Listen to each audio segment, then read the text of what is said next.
on digital radio, on the app, on your smartphone, on X, YouTube, and Facebook. The Sportscast. Expect the unexpected. The Donut Bag presented by The Sportscast.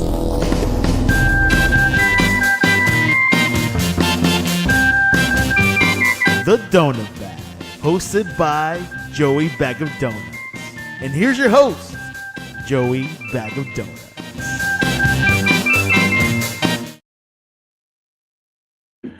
Well, first of all, welcome to the Donut Bag Podcast, part of the Sportscast Network. If you want to join in on the conversation, go on YouTube and possibly Twitter. I don't know. Well, the link is down below. Juju Smith-Schuster, who is making his own headlines, he made headlines a few years ago. He said the Browns is the Browns, and they got so mad, and they put it on a billboard, and they were so mad that he said that. And when I was younger, the San Francisco 49ers and I don't even know what city they were in at the time. I think they were in the LA Rams were a big rivalry. And the 49ers were, this is like late 80s. So they were already an established Super Bowl team, one of the best teams of the decade. And the Rams were this up and coming team, but they suffered a little bit. And, they'd play each other twice a season, and it was a bitter rivalry. And the 49ers beat him one time, and one of their players said, "Same old Rams, same old sorry-ass Rams." Well, that's how I feel about this. I feel we've seen this game, yesterday's game, 20 different times. Every single time Cleveland comes into Pittsburgh, except for the playoffs, it's the Steelers dominate, and the Browns look horrible. Is that what you were saying? You're mute. Was I muted? Yeah. Okay. Bentley was heavy breathing, and I was trying not to expose everybody else to that, and forgot I was muted. I went into this game with so many people saying that, we play down to teams that we're supposed to beat. We always play down to the Browns. They brought up the snow game last year, how the Browns, this is their Super Bowl. And so, you kind of go into this game thinking like we should kill them, but are we going to kill them or not? And then I was really glad to hear that the Steelers weren't, for all the trash Browns talked, the Steelers didn't. Like, they tried to bait Juan Thornhill. How do you feel about going to play your old team and they didn't want you and all this stuff, right? And he kept his mouth zipped. He didn't give him any bulletin board material for the week. I was very pleased, because that's when you start doing that, that's when we have problems. Is that the first game Juan Thornhill played against the Browns? I think so, because we just got him. So yeah. He was a Brown last year. Yeah. That, you know what? That I don't know if I would have that kind of restraint. I don't know. I think I would definitely, especially if it's the Browns, I feel like I would definitely say something, because I would want to be in the cool kids club in Pittsburgh and talk trash about him. But Myles Garrett, he was a little salty after the game. Did you see he made some comment? They asked him, like, how did it feel or something? He was like, not very good. Like, he was angry. He was like, they said, how, the Steelers, how does it feel when, the Steelers, they had a big lead, and, they knew that your team would be passing. Yeah. How would it feel if, your team was in a big lead and you knew the other team was passing? How good would it be? He's like, must be nice. Right. Yeah. I was like, ooh, he's a little bit salty, and he's usually pretty chippy. Even if they lose, he's pretty chippy. I mean, first of all, I can't blame him, but second of all, I can. He's the guy that demanded a trade because he was sick of losing. I love it. Sit there and eat your salty cake, because this is what you chose. $40 million over going to another team. You put it out there into the ether. Nobody else was saying it, and you put it out there as the player that you wanted to trade, and then backed off of it. I mean, yeah. Yeah, it's pathetic. So, He may and not be paid somewhere else. Maybe not $40 million. I don't know, but I feel like some team would have paid him $40 million. he just wanted the money. He just went after the money. But I mean, okay, you're on a team that's not doing well. Okay, hey, it happens. You win some, you lose some, whatever. But when you're on a team that just traded your starting quarterback to a division rival, Bizarre. another backup quarterback to the Raiders earlier in the season. I can't even keep track of how many damn quarterbacks they have. They are, even for Brown standards, they're a mess. Yeah, this is wacky. Every day when I'm editing articles, something pops up at the Browns, and I literally, like, the AFC North I know so well, I don't even have to like double check every single piece of information because I know it so well. Browns quarterback situation, I double check it every time an article comes out to make sure I've got the right people because it keeps changing. But who gives your week one starting quarterback to a division rival? It's just, it makes the whole quarterback room didn't make any sense to begin with. And now this really doesn't make any sense. And, I always thought Kevin Stefanski was a pretty solid coach. There was other things that were working against him, but it's decisions like that made me think, maybe he's not. I think Baker Mayfield is evidence that he's not. Yeah, that's a good point because, boy, Baker is. That dude could be MVP. I believe firmly that some players are just not good fits on some teams, right? Yeah. Like, so you might be a really good quarterback and this just isn't your team and you go somewhere else and you flourish. So I believe that's a real thing. I think there's a possibility that Cleveland just wasn't a good fit for anybody, but not for Baker. And he's doing better now. But yeah, you have to wonder because he's obviously got the skill that everybody thought he had coming into the league that he didn't seem to display in Cleveland on a regular basis. Yeah. I mean, but I think you nailed it with the fit thing because it's not like Baker went from the Browns to Tampa and became a superstar. He went to Carolina and became the scout team linebacker or something like that. Yeah, then he was with the Rams for a minute. Then so it's like, that you just got to find your right place. Yeah. And he did. So who was the good fit for the Browns then? Like that begs the question. If Baker was a perfect match for Tampa, then who is a good fit for the Browns? Because it wasn't Joe Flacco, Baker, Kenny Pickett, Deshaun Watson. Yeah. And I feel bad for poor Dylan Gabriel. Like I felt bad for him.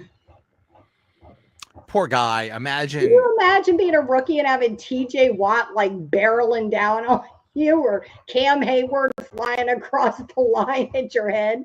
No. Various Steelers took their turns beating the crap out of him. It was, yeah. Even the quarterback, even Jalen Ramsey's like, let me get a couple sacks here. Yeah, 2 sacks for Jalen Ramsey. The first, did you see him after the game? He's like, this is like a dream come true. He's like playing with TJ Watt. I got 2 sacks for the first time in my career. Yeah, he's like, I'm in a game with TJ Watt and Myles Garrett, and I have more sacks than them. What's going on? I was like, good for you, buddy. Good for you.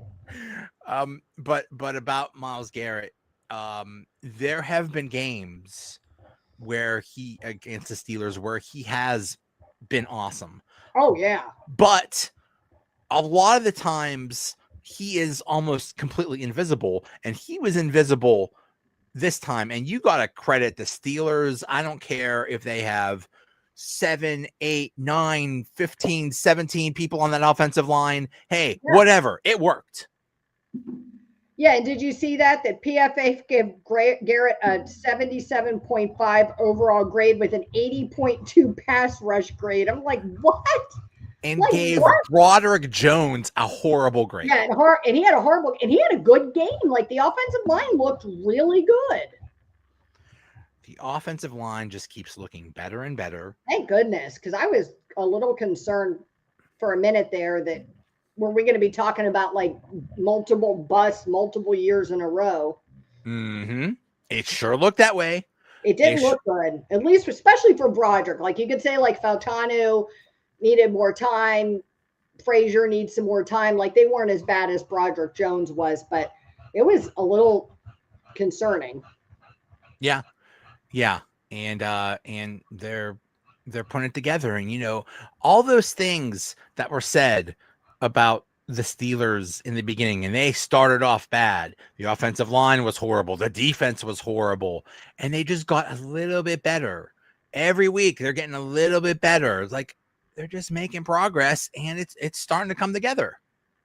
I mean, that's really right. Like I said to somebody last week, that's really all you can ask from your team is that they continue to prove. Like it's a rare team that starts off week one, like out of the gates, has their stuff together and knows what they're doing, unless you're like the Eagles or the old Right. Tom Brady Patriots or, the prior Kansas City Chiefs with Patrick Mahomes, where you bring back primarily all the same people. Everybody knows the plays. Do you know what I mean? You're primarily a veteran squad and they know what they're doing. So other than those teams, yeah, you're going to have some wrinkles to work out those first couple of weeks. And I felt like all we could ask was that they continue to improve.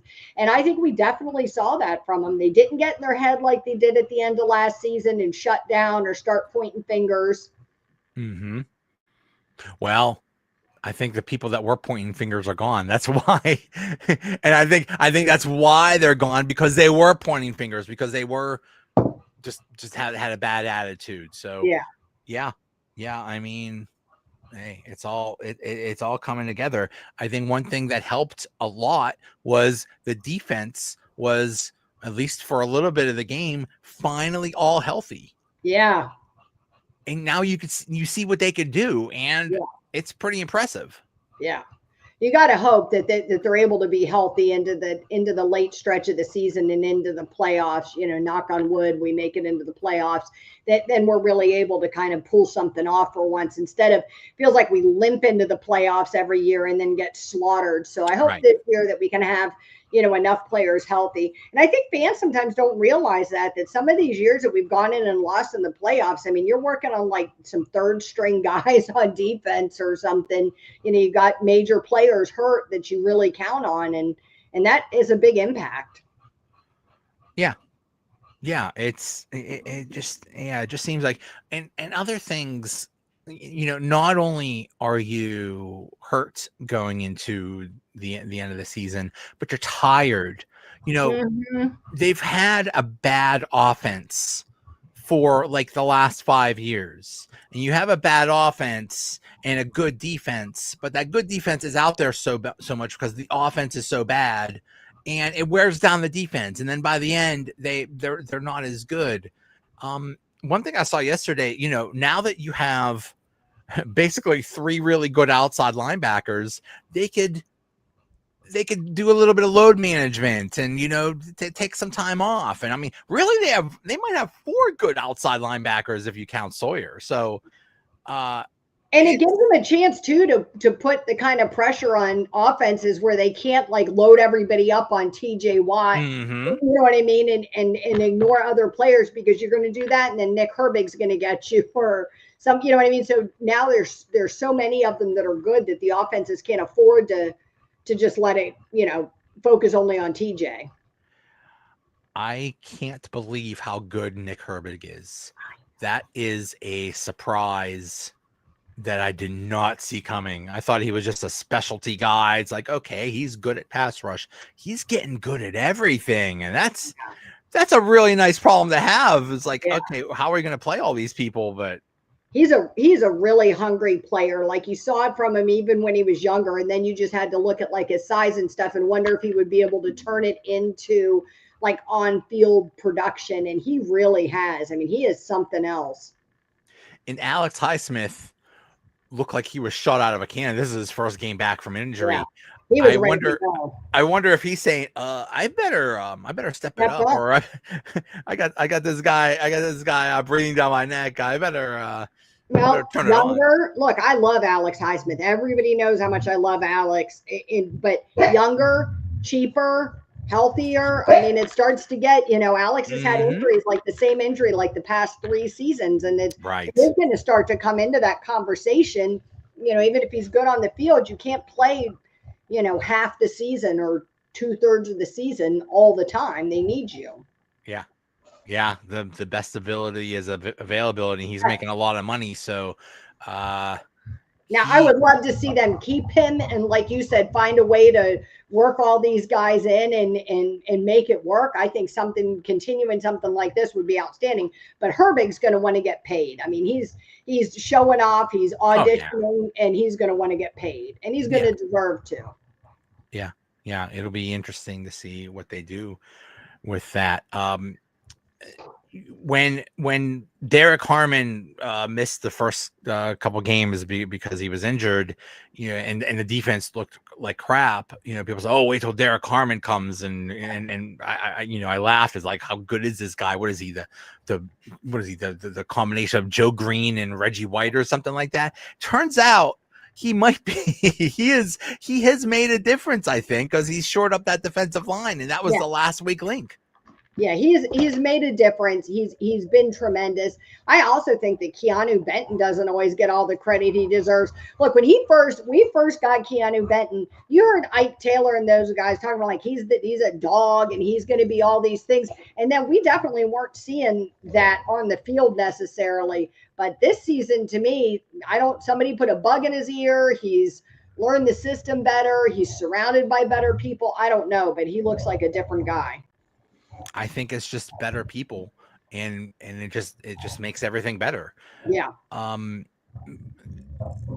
When they asked when Aaron Rodgers was talking after the game, he made it a point to say, I want to point out how all the work Jalen Ramsey did to play in this game, and Jalen Ramsey was supposed to be out for like a month, and he missed 0 time.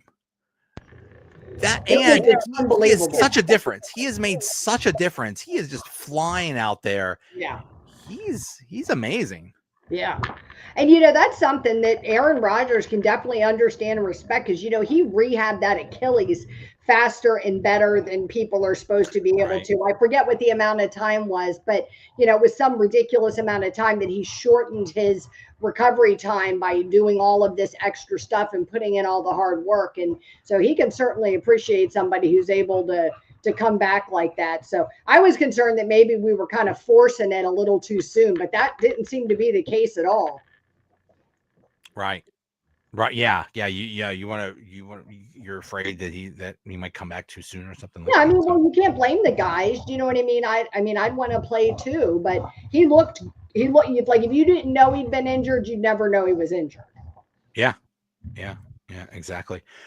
On the offense, they finally did a thing that I've been screaming about for 3 years. They threw to Darnell Washington. How are we just now discovering that the giant man who can't be covered should get the ball more? I don't understand that. I've been saying for 2 years at least that put him in the end zone and throw the ball. Like he's standing up. He's a foot taller than anybody else on the field. I mean, if he just has to jump an inch or two, he'll be good. Like he doesn't have to jump a lot. Throw him the ball. I can't believe that they haven't utilized him more. Aaron Rodgers talked in the preseason about how much he liked working with Darnell Washington and this connection they were building and all those things. So I expected out of the gates we were going to see more of him. And we saw a little, but not nearly what I expected. And it's finally starting to pick up. Yeah.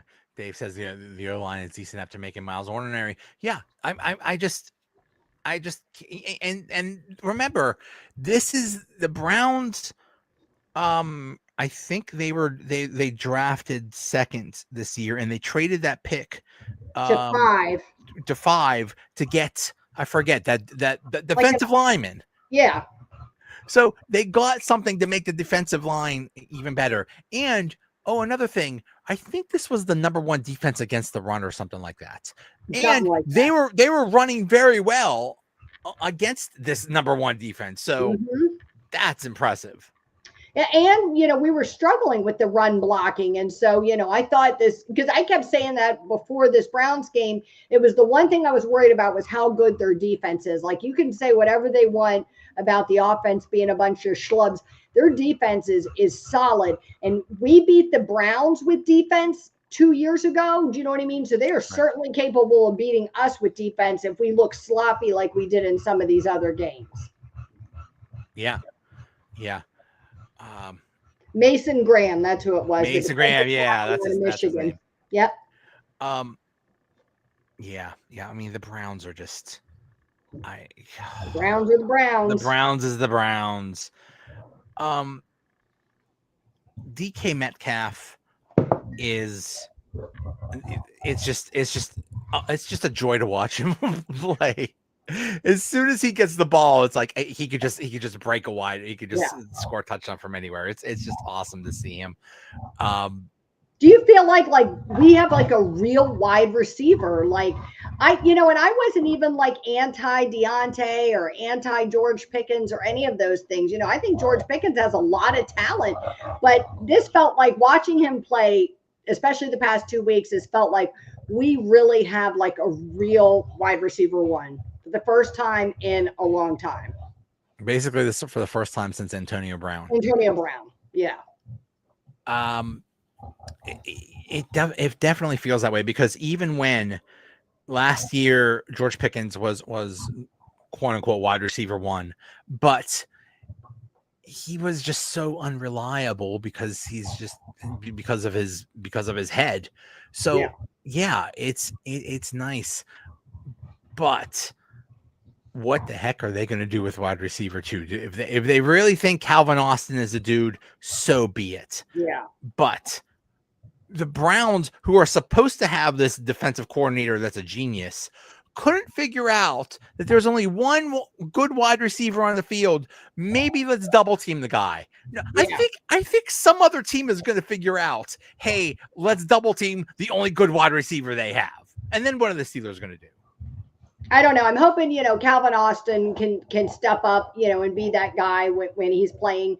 But I think that it's going to have to be this, wide receiver 2 by committee type of situation, where you're rotating in all these different guys for different looks. I mean, you have to hope that's what it is, right? Like that there's a plan, and we don't have our heads in our butts like we did last year, where we're like, the offense, the wide receiver room is fine. I'm not worried about it.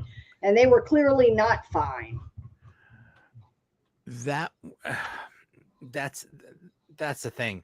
There will come a time when the Steelers are down and they're going to have to, go 4 wide or something like that. Like really open it up to try that. What are they going to do then? I don't even know if they have 4 wide receivers. It's like I don't know if this is sustainable. And I mean, Calvin Austin is almost like Highsmith. Is like, yeah, good dude, but can't stay healthy. Yeah, and we saw Roman Wilson finally get on the field for a second, but you still feel like you don't have any idea what you've really got going on there. Do you know what I mean? Oh my God, that's so frustrating. What is going on there? Yeah. Is he bad, or is he or they just not feel like playing him? Like, right. Is he not smart? I mean, last year there was the implication that he couldn't learn the playbook or whatever it was, right? And so then you feel like, okay, well, he had the whole offseason and sat on the bench. I mean, when you're not playing, what do you better be sitting around reading the playbook? Better learn or something, yeah. Right, you're getting paid. You better be reading the playbook. So, you had to wonder. And then, so when he came back this year, when this year came around, you thought, well, all right, well, he's going to play now. We'll start to see something from him, almost like you would with a rookie. But that really hasn't even been the case. We haven't seen that much of him at all. And Ben Skoranek had some good games. Do you know what I mean? He had some solid games his first couple of weeks, but then it kind of seemed like we stopped going to him. So it just doesn't feel like we have any kind of system. Yeah. Dave says that was a good touchdown catch by Hayward. That and that was, Hayward almost never plays, and that was just a really cool thing, because he was just scrambling around, and he told Hayward's like, "Hey, go this way," and they made the connection. Yeah, and I was glad for him, because he got so much crap about only getting the job because he's Cam's brother and everything else. So right, he was a victim of something that he had nothing to do with. So, right. Yeah. But it seems like Rodgers is developing a little bit of that connection. Like, there was a play where he was scrambling around and he just shoves it to Jalen Warren, who started out in pass protection, and then just he's scrambling around. Let me try to get open and he just threw him the ball and he made a nice little gain. But for some reason, he has the exact opposite of that connection with Freiermuth, and I don't get it. Like I don't know. They're just not on the same wavelength, and I don't know what the heck's going on with Freiermuth. But that doesn't make you feel like then is the issue? Like, what is that saying about, like, if something keeps happening, you can't look at everybody else, you got to look in the mirror. Right. I love Freiermuth. Like, I've been a fan of his since we drafted him, but I'm starting to wonder, is he more of the issue than it's actually the quarterbacks? Because, I mean, then Russell Wilson didn't really have a relationship with him, and Justin Fields wasn't really able to establish a connection with him. And so you have to start to wonder, like, what the heck is going on with him? That he's just not playing that much. And then you used to start thinking, well, you paid him all this money and he can't block, and now we're not going to use him to catch the ball. What are we doing? I thought he was going to almost be like our wide receiver 2 this year. Arthur Smith is your offensive coordinator. He loves his tight ends, right? Got Aaron Rodgers. He likes the tight ends. So I really thought, well, he's almost going to be like our wide receiver 2 this year. He can catch a ball. That's the thing he can do. Yeah, at some point, listen, it hasn't happened for how many years has he been here? It just ain't gonna happen. It's different systems, different quarterbacks. It's all the same thing. It's like he's just never gonna reach this potential, and I don't know. And I mean, he's not the greatest blocker. It ain't me. Like, it's not me. Yeah. We'll see. When during the offseason, Aaron Rodgers got so much crap, and a little bit of it was deserved with this whole, is he going to come and is he not going to come? And we waited and waited and waited. That was annoying, but he got so much crap, and he got so much crap for what happened in with the Jets, which I think was a little bit deserved. But all those people that are giving him crap and saying he was going to be bad, I don't hear them saying, "Oh, by the way, I was wrong. Aaron Rodgers is good," because he has been awesome so far. I issued like a public apology on my podcast because I was not happy they were bringing him on board for like a lot of reasons, right? Like, Aaron Rodgers and I are probably never going to be best friends in real life, like that goes without saying. And then I don't like me guys, do you know what I mean? And all of these stories you hear about him were like me, do you know what I mean? Out in Green Bay, then at New York. And so then you have to start to think, well, I don't want this kind of selfish guy. Like, I thought we just got rid of selfish guys on our team, and now we're going to bring in like the king of selfish football players to play. So I was really concerned that the players were going to dislike him, that he was going to be all about himself. And then I said, do you know what? I gave Russell Wilson a chance. So I'm going to give Aaron Rodgers a chance, and we'll see what he does. And I have to say, look, like, again, I'm not going to ever probably be his best friend, but I don't care. He's my quarterback, and he's doing a phenomenal job. I mean, obviously the players respect him. The coaches respect him. He's surprising. I'm surprised he's not in like comeback player of the year conversation. Right. I pulled the voting up today, or the Vegas odds up, today to see. And I was surprised his name wasn't on there, because I think he's done a phenomenal job. When everybody said he was leaving the Jets and he was done, he's washed. Yeah. And I think that was the entire point of him coming here, was because it went so bad in New York that he had to, it's like, I can't leave like this. He had to rehabilitate his image or whatever. But, all those things you said about, I don't know, I don't know, about his attitude. I think those are all valid. I was afraid he was just going to be all about me first. I don't care about the team. I'm just here, whatever. But he has been nothing but gracious he's done nothing but a good teammate. He said all the right things. He's been a perfect fit. And that's like, I did not see that coming. No, he even talked about like mentoring some of the guys, and he was open in New York. Like, I don't want to mentor people. Do you know what I mean? I thought, like, is this great for Will Howard? Like, don't we want a guy that's going to be willing to help teach this kid the ropes. And yeah, he's been working with Will Howard. He works with the wide receivers. I mean, to me, it's definitely surprised me. I do think that he wanted to salvage his reputation. Bentley is mad that the Browns lost. I could see every dog being a Cleveland Browns fan. So I would be mad if I was a dog. Bentley's very fat self should be exhausted. My 3-year-old nephew was here today, and Bentley's favorite game is tug of war. So they have these long snakes, and he usually plays with me or my mom's dog. So, but Ethan, my nephew, got one end of the snake, and Bentley had the other, and Ethan was pulling him around the tile floors while he's hanging onto this snake. I bet he played with him for 3 hours. I don't know how he is still standing up and trying to play right now. He's like that little kid that gets like so buzzed up on sugar that crash. We're done with the podcast. He's just going to collapse. Right. So now we have a Thursday night game in Cincinnati. I know when I was looking at the schedule, I said, oh, this is an automatic loss. There's no way we're beating Joe Burrow on 4 days rest. Well, Joe Burrow ain't there. So now we have Joe Flacco.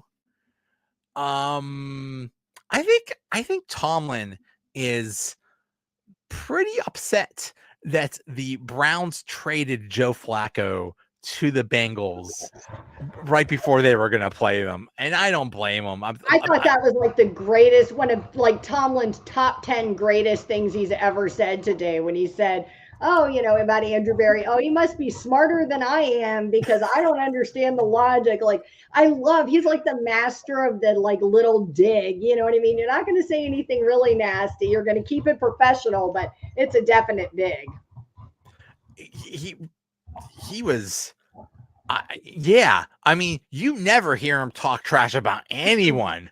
And he was clearly pissed. He has great respect for Joe Flacco, and understandably. I mean, Joe Flacco was on all those teams, all those Ravens teams that when they had that great rivalry years ago. And I think it was last year when they played the Colts. It was Joe Flacco that beat him. I remember what was he say? What did he say that one time? It was like, "Oh God, don't get Anthony Richardson hurt, right? Because then we'll have to play Joe Flacco or something like that." And he seems to be like a quarterback that historically, we've struggled with a little bit, right? You're right. Didn't he win a Super Bowl with the Ravens? I mean, he was around for some great years. Was he with them when they won the Super Bowl? Yeah, I think he was the quarterback when they won the Super Bowl. Yeah. This is a good point. I forgot about this. Spencer Anderson is the number 6 or possibly number 7 seventh offensive lineman if you count Washington, and it is working very well. When there are all those offensive linemen, they run well, and not only that, but they can also, like, even the play action pass works well from that formation. So yeah, you can't do that all the time, but hey, it's working. I like the idea of seeing anything like new or different sometimes. You know what I mean? It doesn't have to be all the time, but I like anything that's changing it up some. And so I think like you said, I agree. I think it's working. And I think when something works, you roll with it and other variations of it. And today I learned that, because you might think, oh well, they say, oh, number 74 is eligible. Like, okay, they might throw to him. He has a basketball background, so he could be Mr. Jump Ball. He could be Mr. He could be another giant man that pulls in the ball or something. They get me all excited for the old, like, sneaky Steelers plays of old. I love those trick plays they used to pull out every once in a while. I definitely miss those. Maybe they're amazing. That would maybe they're saving it for a special occasion or something like that. I don't know. That'll be in the playoff game when they're Myles Garrett's head yesterday. What's that? I said they should have broken that out and had Spencer Anderson like dunk right over Myles Garrett's head yesterday. Which, oh, by the way, we're all forgetting the time that Myles Garrett just ripped off a helmet and bashed someone's head with it. We all just forget about that little incident and then made a horrible accusation about Mason Rudolph afterwards. So we're just because he's a good player, we just forget about stuff like that. I've said it since then though. I think there's a lot of professional athletes are interesting characters. You know what I mean? They're unique guys. It takes something in a person to be able to have that kind of dedication. And I'll never take anything away from Myles Garrett as a participant, as an athlete, a rival, any of those things. But I think he's not a great human being. I think that was an awful thing to do. And I just think and on top of that, I think he's kind of, I don't know, maybe his interpersonal skills aren't very good because he's a strange one. The thing I heard about him is that he's very all about his stats, which awful during whatever that Hard Knocks. He was awful during Hard Knocks. Like when they would show him, I'm like, I would be so embarrassed. I would cut this out because he was so selfish and me during that show. I remember they were doing a Brown, I believe it was a Brown Steelers game one time, and the Steelers just beat him really bad. And he made a point in that Hard Knocks episode to say, I was sick. I had a cold. I had a flu or something like that. Like, bro, shut up. Yeah. Let's make excuses. All about him. And I get that you have to be a little bit like inwardly focused to be able to become that level of an athlete, right? Like that doesn't happen because you're spreading the wealth everywhere else. So I get that there's a level of selfishness involved with becoming a professional athlete, but it doesn't mean you don't have to be a nice person. Yeah. I think it's crazy that, anytime the Steelers and the Browns get together, it's TJ Watt versus Myles Garrett. Who's better? Well, I mean, TJ Watt definitely had more of an impact this game, but it's just crazy because when you look at the numbers, TJ Watt, like if you look at like the most sacks in the last, 10 years or something like that, TJ Watt is number 1, Myles Garrett's number 2, and there's no one even close.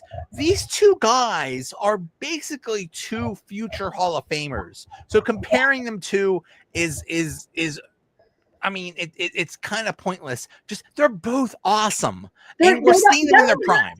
And like, what does that matter, right? Like in the grand scheme of things, that doesn't really mean anything because that's not winning somebody. Like that one player isn't winning somebody a football game, right? Like, does Myles Garrett have an impact on the game? Sure. TJ has an impact on the game, sure. But they play different positions for different teams. They're not going against each other, folks. Right. It's not an apples to apples comparison, and it just doesn't make any sense. Yeah. It's not like TJ Watt's out there blocking for against. You can compare them. Like if you took they played the Bengals, the same Bengals team, right? Like then maybe you could come up with some comparisons. But when you're playing each other's teams, we have different offenses that they're playing against. One might be better. It's just it's a silly argument. Yeah.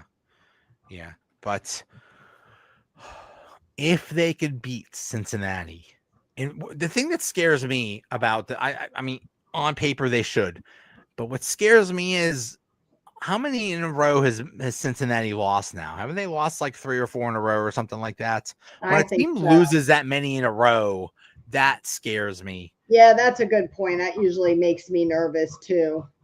Who's it? Let's see here. Bentley, you're driving me crazy. Win, lose. Yeah. So 4 losses. Yeah. Right? So that's not ideal. Hopefully we can hand them number 5. I mean, we beat them. Yeah. I mean, it seems like we should be able to. If you're the Bengals, the only reason they made this trade was because that other dude was so bad. Yeah. And they kind of had to do that because what do you have on this team? Jamar Chase, Higgins. You have this high-powered offense with a dude who basically cannot be a quarterback in the NFL anymore. So you had to do something. You had to get something. So hopefully this is just a Chase and Higgins happy, and they really don't care about winning, and so be it. Because, I mean, in theory, well, what got Joe Burrow killed? A lousy offensive line. It's not like that offensive line got any better. So, Dave says, quote unquote, beat up Joe Flacco. That could be. That could, it might come down to that. It might come down to, a 40-year-old guy with a really bad offensive line. It just might be a bad night for him. I hope that the defense is like riding high off the win over the Browns. Like, that was a really dominant performance by them. And I hope that they feel like, we need to do something similar this week against this Bengals team, because the Bengals defense is not very good. So I feel like our offense should be able to handle Trey Hendrickson, who's like the only player they've got, and be able to handle them pretty solidly.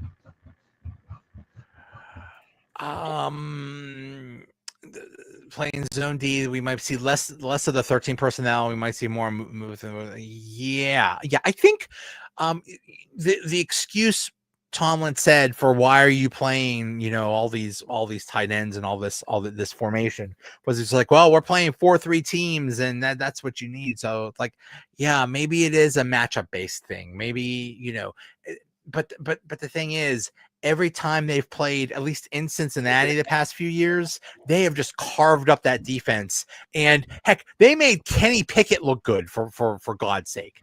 So the Cincinnati defense, it doesn't seem like they got any better. And I think Hendrickson might not play because he might be hurt.